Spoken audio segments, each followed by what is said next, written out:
Welcome to the Steering Change Podcast, navigating through the commercial transportation industry in Alberta and beyond, powered by the Alberta Motor Transport Association. Here's your host, Kelsey Hipkin. Greetings, listeners of Steering Change. Daylight savings has just passed, and some of us, especially those with little ones, might be feeling a little more fatigued than others. The Government of Canada's Centre for Occupational Health and Safety, CCAOHS, studied the effects of fatigue and its relationship to work. Studies show effects such as reduced decision-making ability of cognitive processing, reduced ability for complex planning, reduced alertness, attention, and vigilance, loss of memory, and more. When it comes to keeping goods on the move 24/7, fatigue can be a major factor in commercial transportation.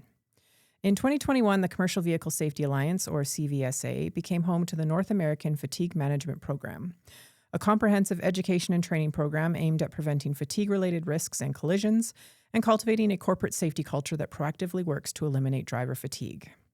Today, we're joined by Rodolfo Giacoman, CVSA's Fatigue Management Specialist. Rodolfo leads the maintenance, operation, and promotion of the NAFMP. He has collaborated with CVSA since 1993 in various capacities, including as Mexico liaison, contractor, associate member, and sponsor. As General Manager of Alertness Pro for more than 7 years, Rodolfo conducted education and training programs for moto carriers and drivers on fatigue management, specifically focusing on the NAFMP. Rodolfo is an experienced program manager of mission-critical public safety programs and systems, working under federal and international contracts. Over 2 decades as a contractor for the U.S. Department of Transportation, Rodolfo developed expertise in driver risk mitigation, enforcement information systems, and international safety operations. Rodolfo, thank you for joining us today. Delighted to be here, Kelsey. Thank you for having me. Thank you so much. So, Rodolfo, let's dive right in. I'm going to start with a fairly broad question. What sorts of information would you like to share about trucking and busing fatigue management that you generally aren't able to get into your basic introductory presentations? Yeah, that's very broad. That's a very good question. Well, I think in my courses, I don't have, if I'm doing just an introductory one, there's not enough time to go into the philosophy behind managing fatigue. And so let me just mention the 2 basic entities that are dealing with fatigue, which is the motor carrier and the driver. Mm-hmm. For example, if you, Kelsey, you were on the shoes of a commercial driver, of a truck or a bus driver, what would you have in mind as your main focus every day? You wake up, what's in your mind? What's your objective as a commercial get home safely. driver? Get home safely. Very good. Anything else? Ensuring the safety of the motoring public around me. You're very safety driven. Very good. What else other than safety? AMTA what else other than safety? What else other than safety? Probably making money. Yeah, you have bills to pay, right? Yeah. Very good. Now, how about as a motor carrier? If you're the owner of a fleet, and you as the owner, what's on your mind when you wake up every day? In addition to safety, I know you're very safety conscious. Thank you. Took the words right out of my mouth. If I am a motor carrier, I am worried about my product and my bottom line, right? So I want my business to be successful. Very good. Those are excellent answers. And, thanks. And that's the key. You mentioned safety first, and many companies, they think they don't have the wherewithal to devote so much emphasis to safety. So they concentrate more on the money side. And I don't have a problem with it. Same with the driver. The driver would usually say, I have to pay this month's rent. Mm-hmm. And that's fine. I'm actually trying to help drivers and motor carriers make more money. Mm-hmm. The only difference between most of the drivers and carriers that I encounter, and between you and me probably, is the range that they're thinking of. Usually the driver is thinking about paying the rent this month, about paying the bills, and just, making it to this month. The problem is they need to do that not only this month, for the subsequent ones, and for decades. Mm-hmm. So the most important part of a driver is to survive so they can make money for the longest time. It's not their income in a month, but their lifetime income that matters for them and their families. And that's the disconnect. We have this survival instinct. Mm-hmm. We need to develop survival wisdom. Same thing with the company. The company will concentrate on the quarters numbers when if they are looking at not only beyond the year but 5 years or a decade, they understand that they need to make investments today in this quarter to make sure that they're going to be around 10 years from now and 20 years from now. So that focus of your concern when you wake up in the morning as a driver or as the owner of, or managers, upper management in a motor carrier company changes what you need to do. And for a driver, the survival has to do with your health. Mm-hmm. So what is the single most important thing that a driver can do? The single one. I know there's many are very important, but what is the most important based on Harvard studies, the longest study that has been done on longevity and well-being, and many other studies that replicated the same result? What is the single most important factor for your long-term well-being and longevity? What do you think, Kelsey? I'm going to say something that I don't get enough of, and that's sleep. That's a very good one, but it's not the one. not the single All right. one. That's not the one. Okay, hit You me want to with try the again? one. No. I got it wrong too, and I don't know what it would be if not sleep. Well, I would think blood pressure, your nutrition, exercising, things that are so important for your health. Exactly. But none of them are the single one most important. The single one most important is positive personal relationships. Wow. Didn't see that It's coming. incredible. Yeah. And the thing about that is, drivers have a very lonely job. And it Yes. goes with the personality of drivers. But nevertheless, if you're a driver, you're going to spend a long time by yourself. Yep. Disconnected. Now, alone doesn't have to be lonely. You can do things to stay connected. And that's why in the North American Fatigue Management Program, we teach drivers to ensure they keep and nurture a network with family, friends, and coworkers. Mm-hmm. So important, because here's the thing that positive relationships do to your body, to your health. They're an excellent stress regulator.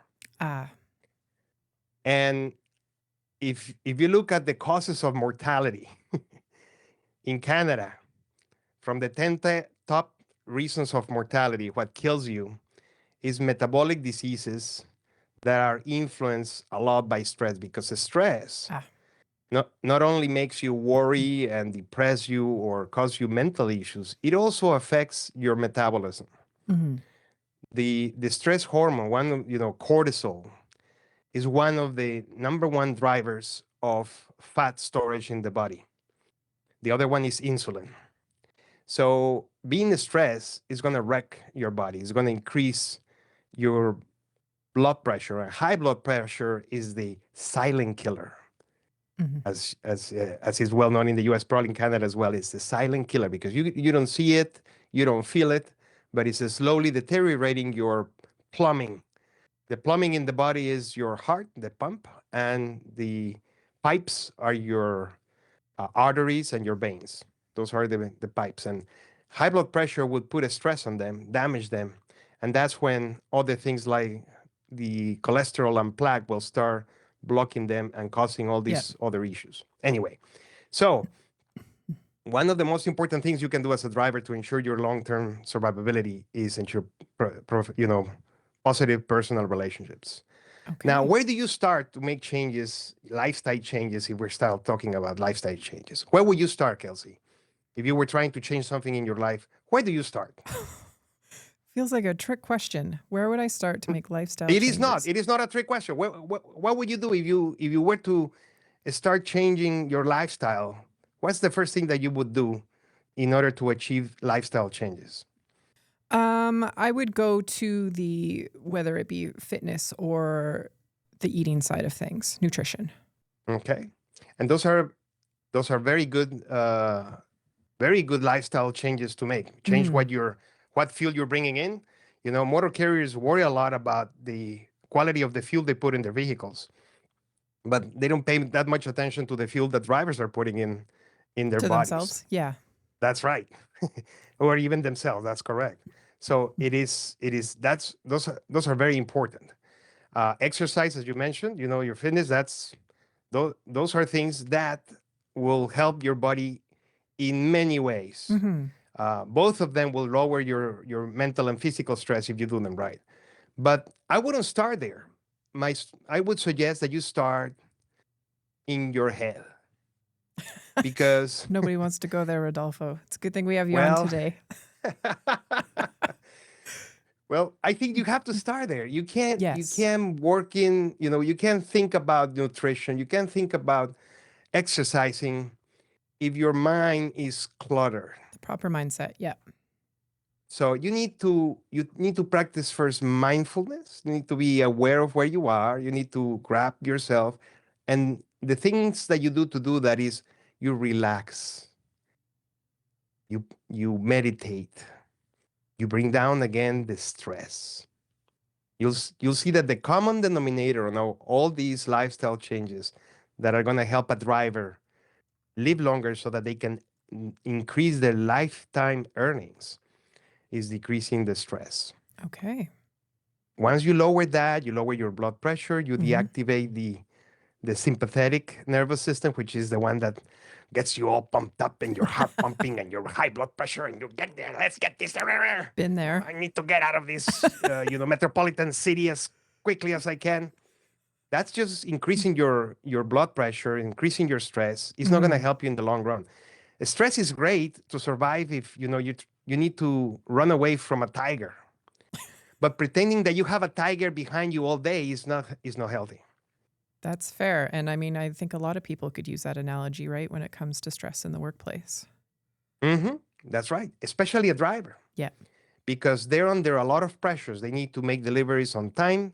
They have very limited ability to eat, as you said, nutritiously, limited ability to exercise. They're sitting all day. And then when they get out of that truck or that bus, the last thing they want to do is exercise because they're pooped. They're tired. Where they sleep in a different location. I don't know if when you travel, do you get good sleep in the hotels? Never. Well, imagine sleeping on a truck or sleeping on a parking lot where there's movement, there's sounds, lights, all the things that stimulate bodies and affect your ability to go into restful sleep. So that's the problem. You need to start with your head, practicing mindfulness to make those changes that you need. And then, how important is sleep? Because you said that you thought that was the single most important. Yeah. But it's not. Now, it is definitely very important. What do you think will kill you faster? If you stop sleeping or stop eating? What a fascinating question. Okay. Just imagine yourself, if you stop eating, would you live longer than if you stop sleeping? Am I still drinking water or is it just eating? You're still drinking water, but if you were starving, how long would you last if you starve? Okay, well then let's go probably eating faster than sleeping. Well, that's wrong. That's how important. I didn't get a cheat sheet first, Rodolfo. Well, that's the whole point. These are things that we have in our minds. I thought the same, Kelsey. Okay, good. The reason why I'm asking you this question is because I went through these. Wow. I would think that, food is more important to the body than sleep. Yeah. But it's not. Okay. If you stop eating, you will probably last 2 or 3 months, depending on how much storage you got. Okay. But if you stop sleeping, you won't even last 2 weeks. Wow. The record is 10 days and some hours. Jeez. That's the record. Somebody that was kept awake. So that's how biologically important the sleep is. And we don't know much. I in my courses I explain about the sleep architecture, about Mm-hmm. what drives us to sleep, the circadian rhythm, the homeostatic sleep pressure, the brain wave speeds that determine our level of alertness. And we could spend the whole hour talking about that, so I'm not going to go into it. But that's something Yeah. that if you're a driver, and not only if you're a driver, if you're a human being, you should probably learn that in kindergarten because it's something that you're going to need to understand every day of your life. Yep. How sleep works so that you can get the benefits of it and still operate in this industry that is so stressful, so time Mm-hmm. limited. But you need to understand how sleep happens so that you can get the rest that you need to operate, not just for today, but for the whole week, for the month, the year, Yeah. and live beyond that. So, Well, that's a perfect lead into our next question, actually, because can you, on the hours of service, mhm. can you shed some light on that and how it can change when it comes to provincial and federal carriers? Well, that's a great question to talk about because now we switch into the motor carrier Yeah. because usually the motor carrier is responsible for making sure their drivers are complying with their hours of service. Mm-hmm. And yes, they vary, but let me just clarify: hours of service is a compliance issue. It's a regulatory issue. You are regulated to comply with certain hours of service.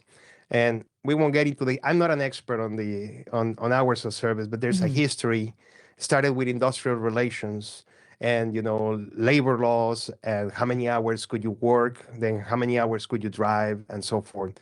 But for a motor carrier to think that you're managing fatigue just by ensuring that you're making sure that your drivers are complying with the law as far as hours of service is concerned, Mm-hmm. you would be making a big mistake because hours of service serve only a couple of purposes.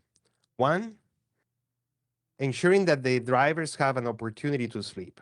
Opportunity doesn't mean that they are actually taking it. Yeah.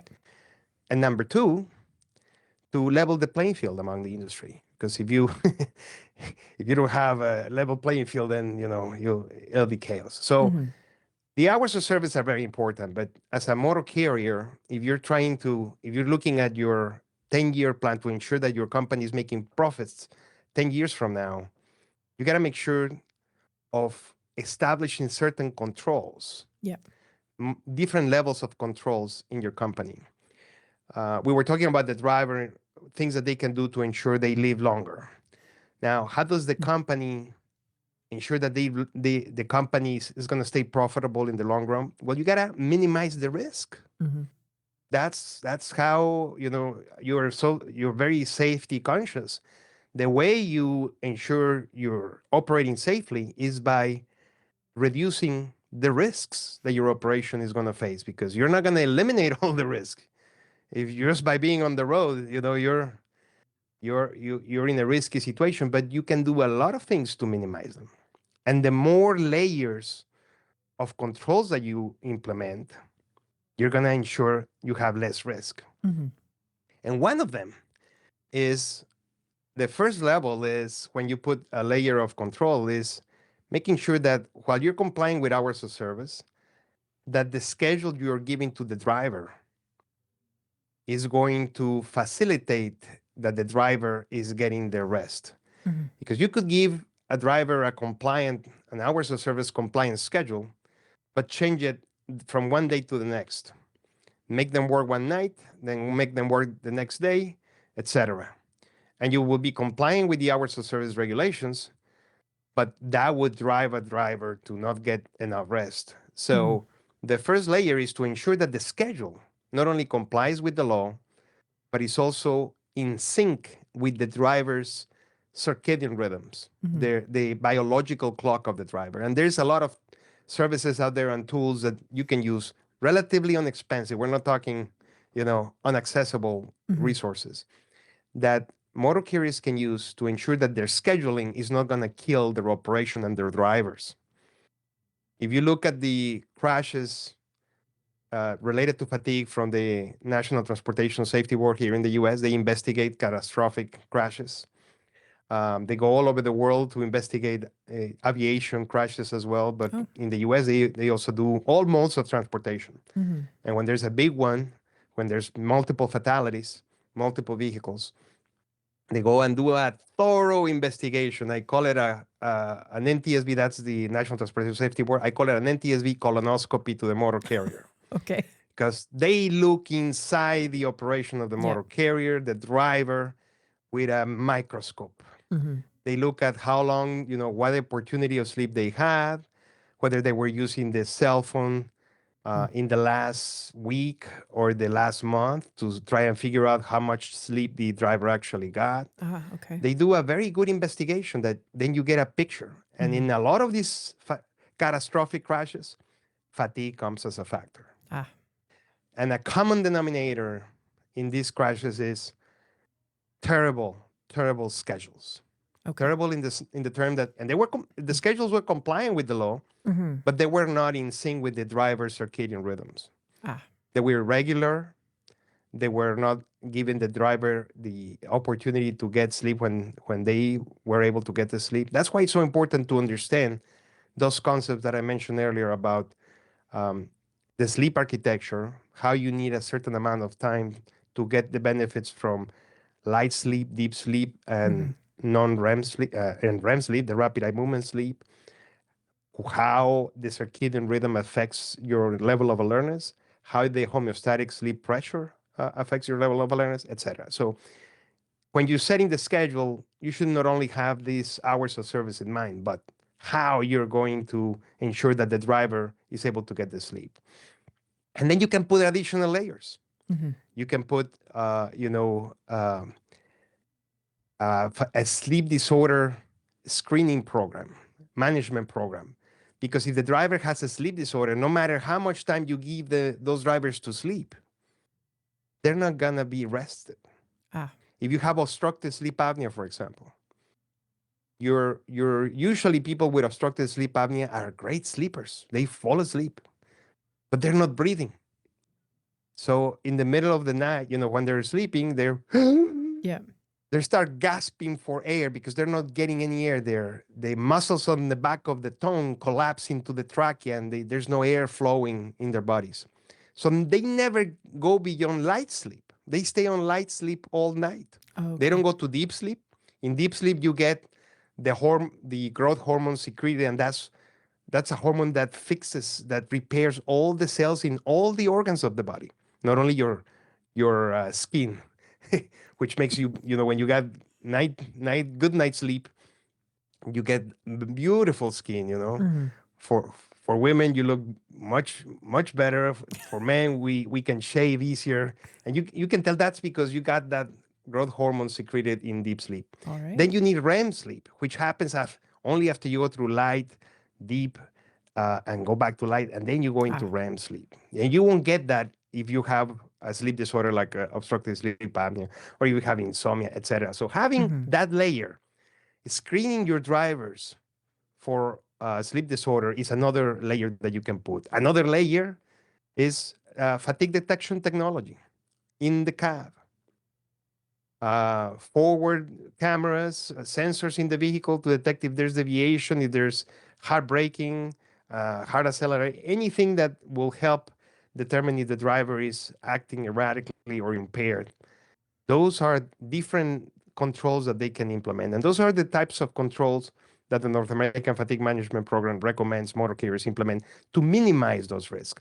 So no matter whether you're operating intrastate when you don't have to comply with the federal hours of service, or whether you're crossing provincial state lines and you're an over-the-road driver, you still need to make sure that your drivers are getting the rest that they're supposed to get when you give them that opportunity, that you don't have drivers with a sleep disorder because they're going to be your highest risk.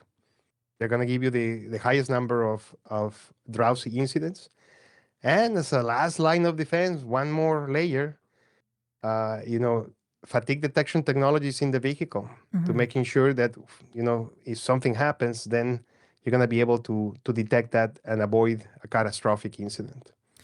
So let's dig into that a little deeper. Are there specific types of carriers or segments of industry where you might find greater or lesser problems with fatigue? Yeah, if you're a regional driver, for example, if your driver goes back home every day, Mm-hmm. that helps a lot because you're going back home.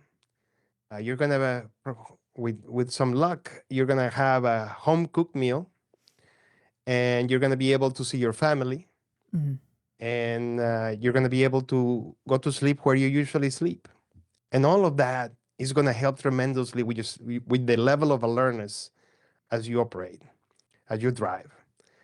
If you're an over the road, a long distance, a long haul driver, you need to plan to get good food, to get nutritious food.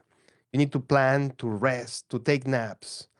That those schedules and routes, you need to plan where to stop so that you can take a break and take a nap before you're gonna be tired. Well, and even probably that personal relationship element that you mentioned too, right? If you're going home every night, you have more of that, whereas over the road, less of that. Yes, Yeah. yes, which is the single most important. You're Yeah. absolutely right. That helps a lot. You're seeing other humans that you interact with. Your levels of stress are gonna be way lower if Mm-hmm. you're in the in the regional one, if you're going back home. Now, if you're, for example, I don't know in Canada if there's a segment of carriers like in the oil industry that they can operate for longer times. In the U.S., we have an exemption for agricultural motor carriers, Ah. where if they operate within a 100-mile radius of their base, they don't have to keep logbooks. Mm-hmm. So if you're in an industry where you're not tracking hours of service, of course, the dangers or potential abuse for driving longer than what is allowed, it's also a potential hazard. So that's why, we recommend that motor carriers, depending on the type of operation, they implement a fatigue risk management system. Okay. And the first thing that an FRMS tells you to do is to what what area of your company, of your operation, has the highest risk, and that's where you're gonna start applying your fatigue risk management system. And what that system does is establishes processes to identify the risk. These processes can be predictive, like the scheduling. We can predict the schedule and the routes because we know how long it takes to get from point A to point B, Mm-hmm. and you know how many hours that usually takes. So those are predictive tools that you can use to do that. Then you can do proactive things like put some cameras that are going to advise the driver if there's, if they're falling asleep, or screen them for sleep disorders, things that you can do proactively. And finally, reactive processes. If you had any incidents, if you got a violation or tickets or near crashes or crashes, you have to do an analysis of what the hell happened, what created Mm-hmm. those incidents, so that you can avoid them in the future. That's the most important information you can gather in your as a motor carrier to manage risk. Having those types of processes, predictive, proactive, and reactive. And once you identify those risks, then you control them Mm-hmm. also with predictive, proactive, and reactive controls. So let's stay with the technology piece. You've talked about in-cab cameras. Most carriers are using ELDs. Is there a way to use your ELD and its features for fatigue management, just besides the usual compliance monitoring? Yeah, yeah, and there's a lot of solutions that will look at the hours that the driver work. Whether you have them electronically with the ELDs, which makes it so much easier, Mm-hmm. or whether you have them in a paper log and you gotta give the company those logs, but electronically makes it so much easier. And these companies will tell you based on the hours that the driver operated and worked on, these are the best schedules that you can give them to ensure they're going to be fully rested. Okay. So definitely you can in that's real, you can do that provide that information in real time, You can analyze that information and you can use that to create sound schedules, schedules that will ensure that your drivers get enough opportunity to rest.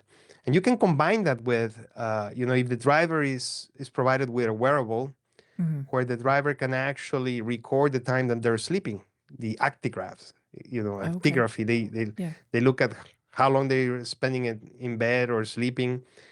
That information can be combined to create those schedules, and that will give you also another element as a motor carrier to know whether the driver actually got the sleep.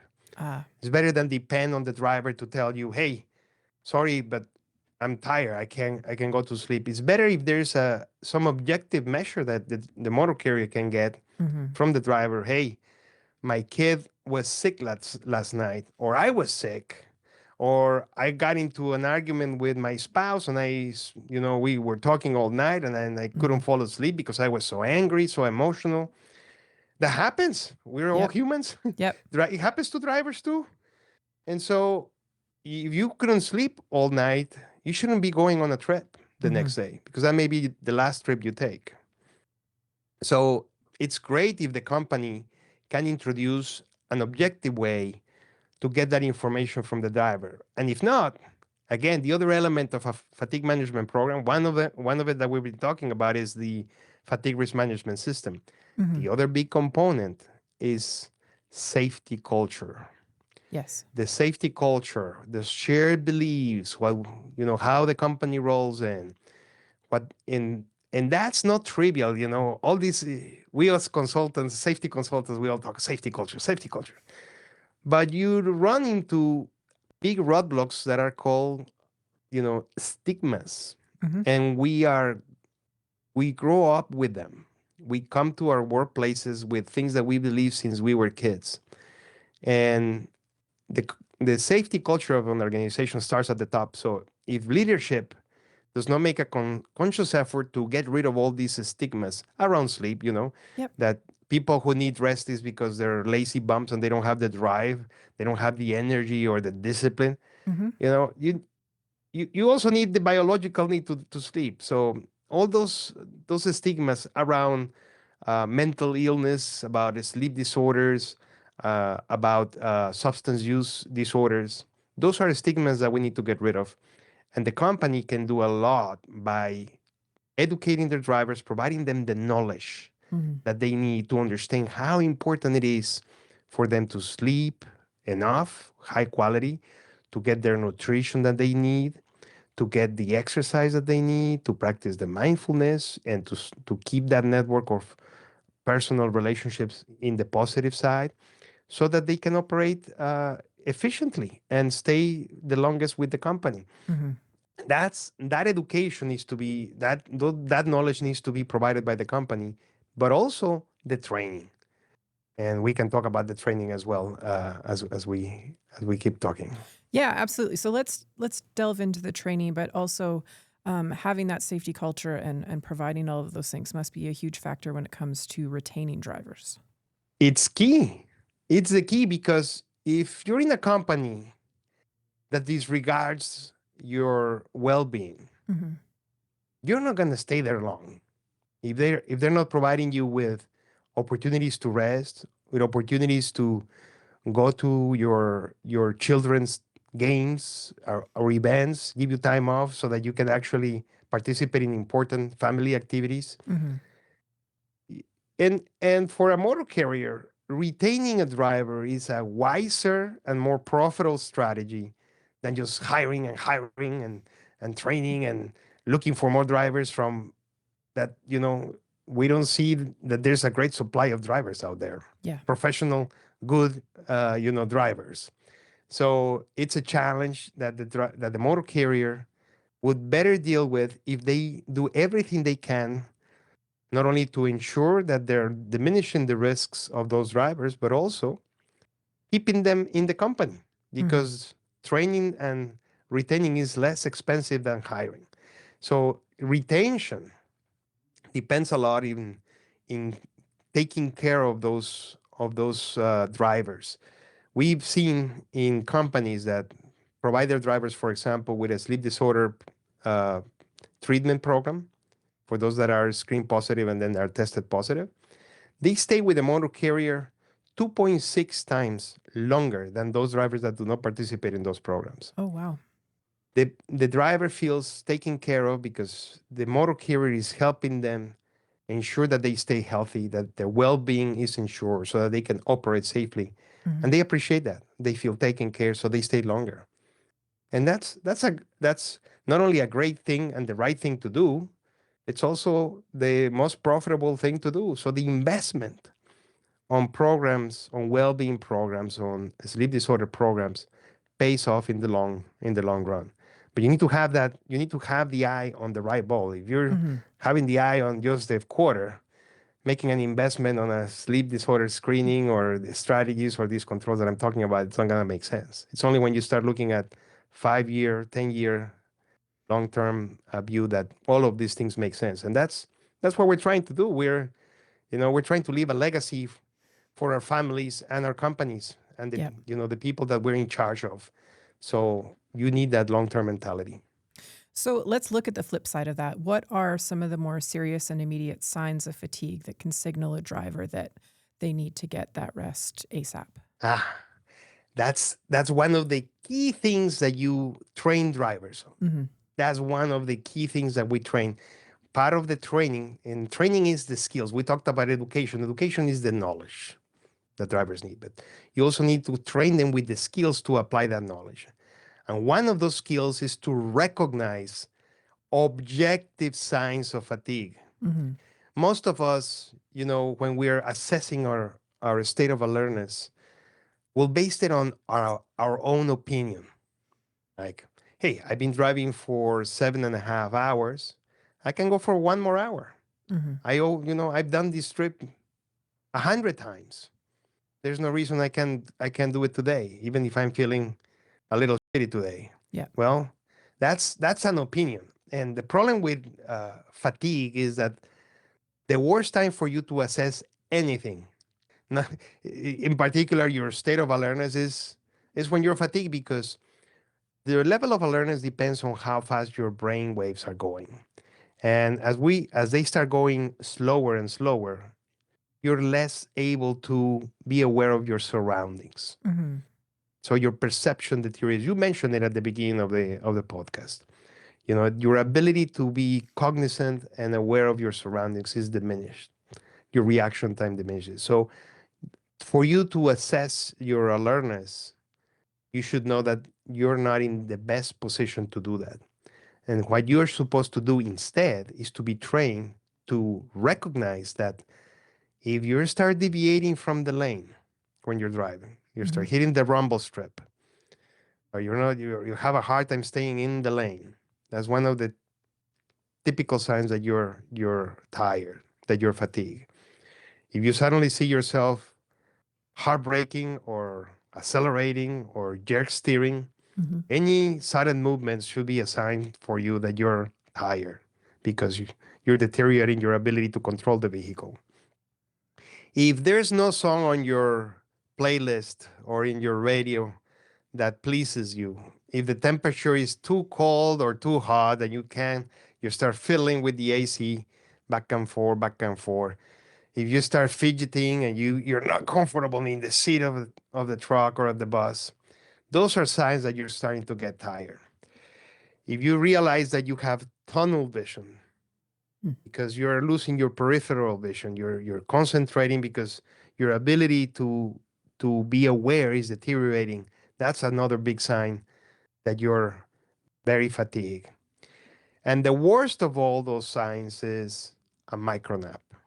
You have a micro nap and you're lucky to survive it, because micro nap is, you just go, your body's telling you, hey buddy, you're not giving me the sleep that I need, so I'm gonna take it. Yeah. And your body goes to sleep for a few seconds. And when you wake up, you realize you had a micro nap. As soon as it's safe to stop, you should stop, take a break, and take a nap. Mhm. The problem with that is, yeah, drivers will tell me, yeah, that's great advice. Where the hell do you want me to park? Yeah. That's why it's so important to plan ahead, to plan the route so that you take breaks and naps before you're in that situation where you're falling asleep on the wheel, because by then it may be too late. Mm-hmm. So that's one of the things that you need to train, those signs.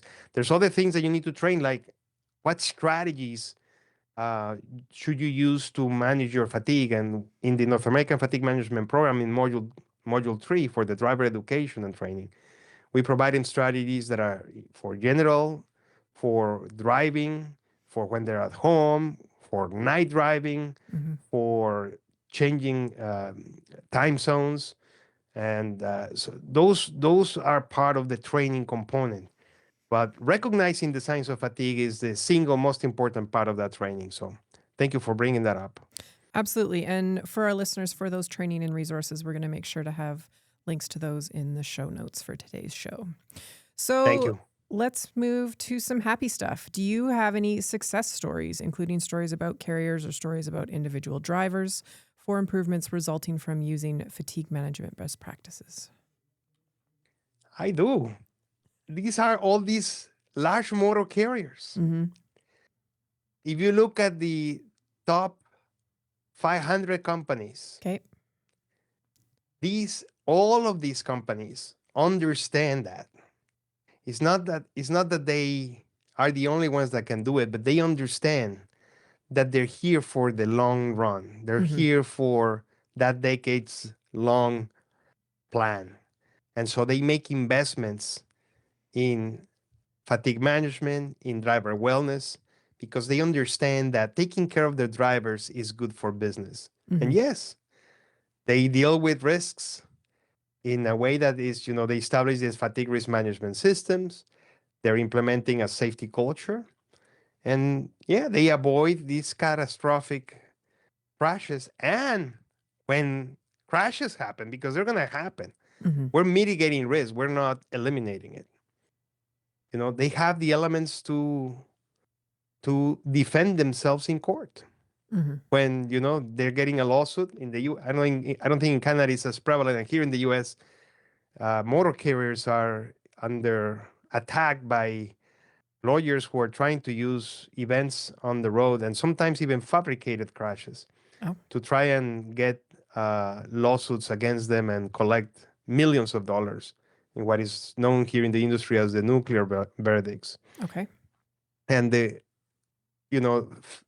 fatigue management program not only mitigates the risk, but it also serves to defend yourself in court when risk happens and you can prove that you actually did your due diligence. Mm-hmm. You did everything that you could as a company to prevent these catastrophes, these catastrophic events when life is taken, when there's fatalities. And you can look at all these, just take the top 500 companies in the country, and you'll see that they have a fatigue risk management system or a risk management system that not only includes fatigue, but all the other risks that the operation encounters, vehicle safety, all occupation safety, all of the different aspects that the company needs to manage. And they have a safety culture. Mm-hmm. Where they ensure that the drivers have everything they need to ensure their wellness. They'll pay for hotels so that the drivers can actually sleep on a real bed. Mm. They'll make sure that they can go home to enjoy time with the family or friends. They will have established channels of communication so that if they go on vacation and they come back and they had some problems coming back from vacation, they understand that they're not fit to drive. There's what is called fitness for duty testing. They will have those layers to protect themselves from the risks of a driver coming back not ready, not fit to work. Mm-hmm. So all of them have these great stories. So just look at the top companies, and you can see how they have understood very clearly that safety is not a money black hole where all your funds go to die. Mm-hmm. It's actually an investment in the long-term profitability of the company, and that's the key of these good stories. So, right. And by the way, some of those, like Schneider and JB Hunt here in the U.S., Mm-hmm. and and Trimac in Canada and some others, they participated in the development of the North American Fatigue Management Program. Oh, This okay. program was not developed in a vacuum by some academics in Yeah. their ivory tower. Tucked in an It office. was Yep. actually, yeah, it was actually tested with real motor carriers, real drivers, and let's see if it actually makes a difference. And it did. And if people want to look at those results of those field tests, they can actually look them up on our website. It's on the About page, and you can see the reports. It was developed, took 10 years to develop the program, Wow. 10 years, and 3 different teams of sleep and fatigue management specialist experts that work on developing this program. So Hmm. it's solidly found on scientific and performance, on real drivers input, on real motor carrier input. It's not just something that Rodolfo got out of his behind and just put out there for drivers to to use. No, it's something that it actually helps you in your operation. So take it. It's all free, voluntary. Yep. That was one of the key things. This program is not forced. You don't need to do it. But it's out there because it will help you make more money in the long term, increase your lifetime earnings. Hmm.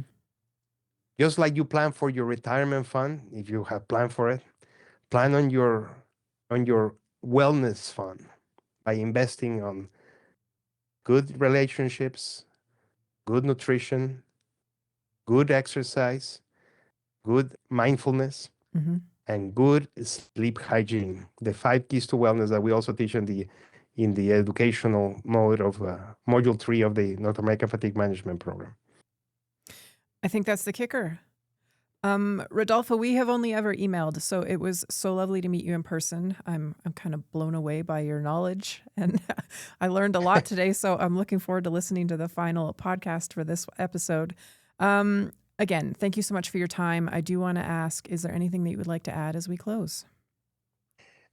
Just thank you for the work that the Alberta Motor Transport Association does. Thank you for Thank you. thank you for doing this Steering Change podcast.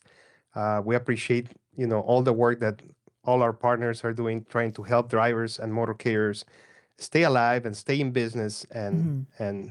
and thrive in life. So thank you for the job that you guys do. We really appreciate it here at the Commercial Vehicle Safety Alliance. Wonderful. Thank you. Yeah, we do a lot of work with CVSA. Thanks to you guys again. And again, to our listeners, we will have all of these resources that Rodolfo has touched on and mentioned available in our show notes, so you can access those. All right. Have a great day, Rodolfo. Thank you so much. You do the same, Kelsey. Thank you. All right, let's end with some AMTA news. AMTA Special Edition Holiday Networking Regional Meetings in December take place December 3rd in Calgary, December 9th in Edmonton, and December 11th in Grande Prairie. Stay tuned to amta.ca, our e-news, and socials for full details. AMTA's 88th Annual Conference takes place April 22nd and 23rd at the Grey Eagle Event Center in Calgary. Registration and sponsorship is now open. In tandem with conference registrations, be sure to check out AMTA's award nominations. Do you know someone who goes above and beyond in the fields of safety? Maybe they're a trailblazer in industry, a supplier who turned your business around, a friend to industry, or an AMTA staff member who goes above and beyond. They deserve to be recognized, and this is your opportunity to do so. Award winner prizes include tickets for 2 to our award celebration, a night at the Grey Eagle, and a cash prize. Start thinking about who you could nominate today. Those nominations close on Friday, February 13th. And is there a way you think AMTA could be more engaging with our membership or you, our listeners? Let us know your ideas and email Marcom, that's MARCOM, at amta.ca with Steering Change in the subject line. And finally, do you have any questions or comments about the Steering Change episodes? Please do reach out on our Instagram at AMTA_CA or LinkedIn and Facebook at Alberta Motor Transport Association. Stay safe and see you next time. Thank you for listening to this episode of AMTA's Steering Change podcast. The views expressed by guests of the Steering Change podcast are their own and may not reflect the views of AMTA, its hosts, or sponsors. Did you have a question that you would like answered on an upcoming episode of the Steering Change podcast? We want to hear from you. To submit a question to the Steering Change mailbag, hit up our DMs on LinkedIn, Facebook, or Instagram with the hashtag SteeringChange, and your question will be answered either live on the podcast or by one of our SMEs here at AMTA. We ask that you share this episode with those in your network that could benefit from what we discussed today, and make sure to subscribe to our podcast on your favorite podcast platform so you can be notified when future episodes are released. You can learn more about us and our mission by visiting www.amta.ca. Now get out there and have a safe day.